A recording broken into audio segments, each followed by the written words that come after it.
Welcome to Samba Samba. Enjoy the video. You start by removing power sources so you can test the controller independently. Take out batteries and unplug any USB cable. This rules out a wired fault. Inspect the battery contacts. Clean corrosion with isopropyl alcohol and a cotton swab because poor contact causes rapid blinking. Once done, perform a hard power cycle. Hold the Xbox button for 10 to 15 seconds until lights go off, then wait 30 seconds and restart. This resets transient states that often cause the blinking problem. Next, re-establish a clean connection and update firmware if needed. Press and hold the controller's pairing button until the LED pulses rapidly, then press the console's pairing button to rebind.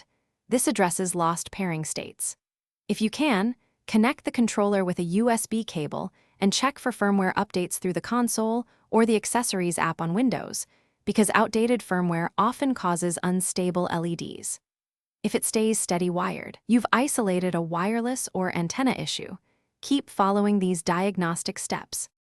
Finally, move to hardware inspection and final verification. If you're comfortable, open the shell and inspect the antenna cable, battery connector, and solder joints. A loose antenna or cracked solder can cause constant blinking. Replace batteries or test a known good rechargeable pack to rule out unstable voltage. Once done, test the controller on another console or test a different controller on your console to isolate the fault. If problems persist, that last cross-test tells you whether you need repair or replacement.